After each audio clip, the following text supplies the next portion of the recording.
নমস্কার, আপনারা দেখছেন আমার ছোট্ট YouTube channel voice of Anirban. সঙ্গে আমি আপনাদের আপনজন অনির্বাণ চৌধুরী। প্রতিদিন সকাল ৯টার মতন আজকেও সকাল ৯টায় চলে এলাম আপনাদের কাছে একটা অন্যরকম ভালো ভিডিও নিয়ে। আশা করি ভিডিওটা যদি দেখেন পুরোটা, তাহলে আপনাদের কাছে অনেক জিনিস পরিষ্কার হবে, আপনাদের ভালো লাগবে। আপনাদের কাছে অনুরোধ, ভিডিওটা স্কিপ না করে শেষ অবধি দেখুন। আপনাদের মতামতগুলো কমেন্ট সেকশনে জানাবেন এবং যারা এখনো পর্যন্ত আমার এই ছোট্ট ইউটিউব চ্যানেলকে সাবস্ক্রাইব করেননি বা যারা আজকে প্রথম দেখছেন, তাদের কাছে অনুরোধ করব যে আমার এই এখনো 1 বছর হয়নি এই ইউটিউব চ্যানেলটাকে একটু আপনারা পাশে এসে দাঁড়ান। পয়সা করে দিতে হবে না, শুধু একটু সাবস্ক্রাইব করে পাশের বেল আইকনটাকে প্রেস করে দেবেন, যাতে আমার এই ধরনের ভিডিওগুলোর প্রতিদিন সর্বাগ্রে আপনাদের কাছে নোটিফিকেশানটা আসে। এখন ক্লাবগুলোকে মুখ্যমন্ত্রী ঘোষণা করেছেন 1,10,000 টাকা করে অনুদান দেবেন, পাশাপাশি বিদ্যুতের মাশুল 80% ছাড়, দমকলের জন্য কোনো খরচ নেই।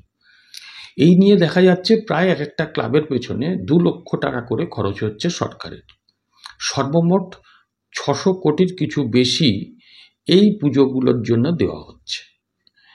আমার মনে হয় চন্দ্র অভিযানের জন্য এত টাকা খরচ হয়েছিল বলে আমার মনে হয় না। এখন যাই হোক, পয়সাটা তো আমার আপনার গায়ের রক্ত ঘাম মানে গায়ের রক্ত জল করা পয়সা, পরিশ্রমের পয়সা, চুরির পয়সা না, তোলাবাজির পয়সা না। তো আমাদের পয়সা দিয়ে মুখ্যমন্ত্রী ভোট কিনছেন।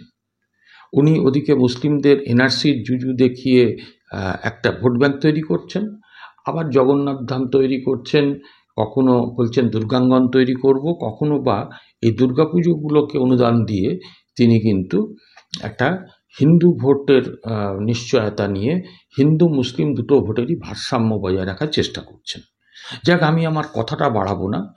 তাতে আপনার ওই স্কুলের নিয়োগ হোক না হোক, টিচারদের ডিএ পাক না পাক, কতগুলো স্কুল বন্ধ হয়ে গেলে যাক, শুধু মদের থেকে আমার এই আসুক, রাজস্ব আসুক, আর হচ্ছে আমি শুধু ঋণ নিয়ে যাই, এইভাবে আমি সরকারটাকে চালাই। একটা প্রজন্ম তো পুরো শেষ হয়ে গেল, আগামী প্রজন্মগুলো অন্ধকারের দিকে চলে যাক, আমার কোনো অসুবিধা নেই, আমি মুখ্যমন্ত্রী থাকতে পারলেই হলো। যাই হোক, এইটা নিয়ে, এই দুর্গাপুজো নিয়ে আমি আপনাদের এক এক করে ছোট ছোট করে ক্লিপগুলো দেখাই। মুখ্যমন্ত্রী কি বলেছিলেন, আপনার হচ্ছে গিয়ে বুদ্ধবাবু যখন মুখ্যমন্ত্রী থেকে হেরে গিয়েছিলেন, তিনি একটি বেসরকারি টিভি চ্যানেলের সাক্ষাৎকারে কি বলেছিলেন, তারপরে আপনারা দেখবেন কুণাল ঘোষ কি বলেছেন এবং বিকাশ রঞ্জন ভট্টাচার্যই বা কী বলেছেন, সবটা আগে দেখুন। তারপরে আমি সিপিআইএম যে প্রকৃত রাস্তার দুর্গাদের নিয়ে রাস্তাতে লড়াই নেমেছে, কতগুলো লড়াই আমি আপনাদের দেখাবো। যে শূন্য পাওয়া সিপিএম আজকে কিন্তু রুটি রুজির স্বার্থে মানুষের দৈনন্দিন জীবনের সমস্যাগুলোকে সামনে রেখে আজকে কিন্তু রাস্তায় নেমেছে। কখনো সেটা আপনার বিডিও অফিস ঘেরাও করে 100 দিনের কাজের দাবিতে, যে 100 দিনের কাজ আপনার কোর্ট অর্ডার করিয়েছে বিকাশ রঞ্জন ভট্টাচার্য মামলা করে, সেই 100 দিনের কাজ 1 আগস্ট মানে গতকাল থেকে চালু হওয়ার কথা ছিল, চালু হয়নি। কোথাও বা শস্য বিমার টাকা নিয়ে কৃষকদের ঠকিয়ে তোলামূলের লোকেরা পয়সা লুটছিল, সে বিডিও অফিসে গিয়ে সিপিএমের যে জঙ্গি চেহারা সেটাও দেখাবো। আবার আপনার বিভিন্ন কৃষি ক্ষেত মজুরদের নিয়ে রাস্তায় কিভাবে সিপিএম আছে সেগুলো দেখাবো। আগে একটু দেখে নিন এই যে পরপর সিকোয়েন্সগুলো আমি বললাম, যে দুর্গাপুজোর অনুদান নিয়ে কে কি বলছেন, আগে সেটা শুনে নিন। আগের বার 85,000 দিয়েছিলাম, এবারে 90 করি।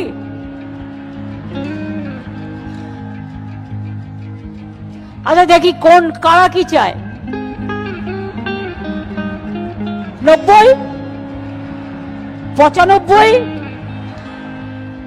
1, ওকে 1,10,000। উৎসবের জন্য টাকা, ক্লাবের জন্য টাকা। আপনি গত 6 মাসের একটা খরচের হিসাব বার করবেন সরকার।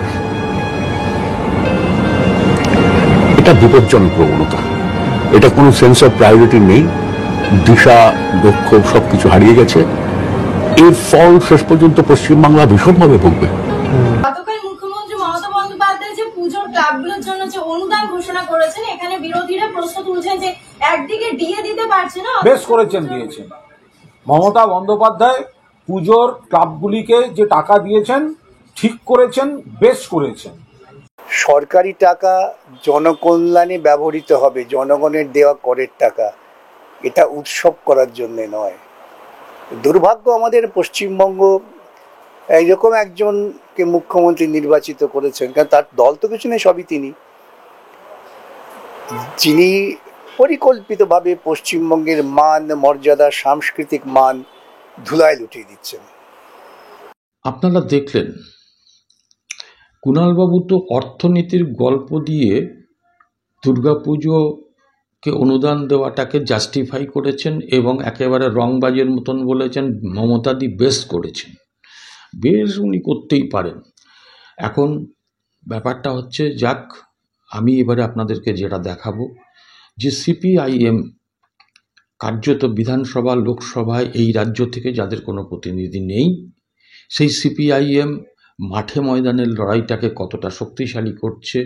একেবারে একদিকে যখন দুর্গাপুজোগুলোতে প্রায় 2 লক্ষ টাকা করে ক্লাবগুলোকে ক্লাবগুলোকে খরচের জন্য দেওয়া হচ্ছে, পাশাপাশি পথের দুর্গাদের নিয়ে সিপিআইএম কিভাবে আন্দোলন করছে, আবার কোথাও পথের নারায়ণকে নিয়ে শস্য বিমার টাকা লুট হওয়ার বিরুদ্ধে লড়াই করছে।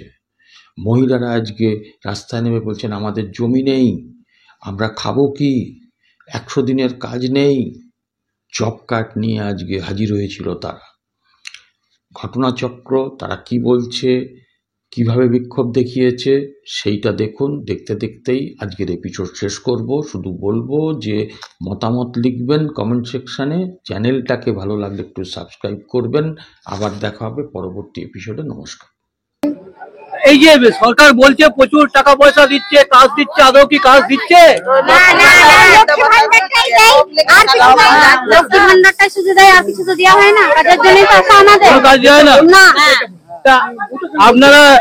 আপনারা এখানে আজকে এসেছেন কেন? কাজের জন্য আসা হয়েছে, কাজের জন্যই তো খাবো আমরা, বড় মানুষ। চাষের কাজ করেছেন? চাষের কাজ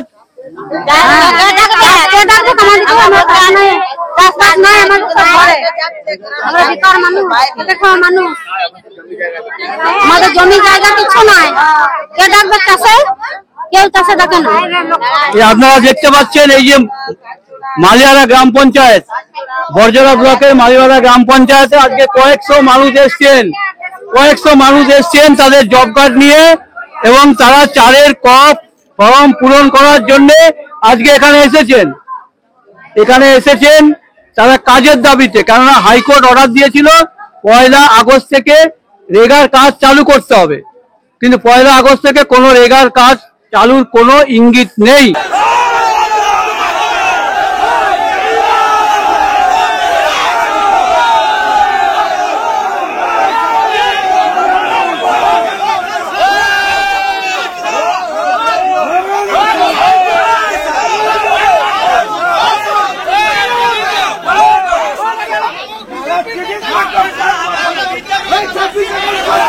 আমাদের জেনকাপুর গ্রাম পঞ্চায়েত এলাকার প্রত্যেকের অ্যাকাউন্ট নাম্বার ভুল আছে এবং দেখা যাচ্ছে প্রত্যেকের অ্যাকাউন্ট নাম্বার 26 হয় কি করে? জিপিও ভুল আছে। আমার গ্রাম গৌরদা দিয়েছে আমাদের কুসমি, সেখানে ক্ষতি হয়নি, এবং অ্যাকাউন্ট নাম্বার একটা 26 হয় কি করে? আমার কথাটা হচ্ছে সেইটা 26 মানে একটা লোকের নামে পয়সা সব ঢোকানো হচ্ছে, সেই পয়সা আমার ছেলের পয়সা জমা হয়ে আছে। আমাদের ইন্স্যুরেন্স শস্য বিমার টাকা। দিনের কাজ চালু করার দাবিতে কৃষক ও ক্ষেত মজুরের টাকা ডেপুটেশনে বারে বারে চলছে। এই চণ্ডীপুর রোড জুড়ে 100 দিনের কাজ চালু করার দাবিতে কৃষক ও ক্ষেত মজুরের টাকা ডেপুটেশনে বারে বারে চলছে।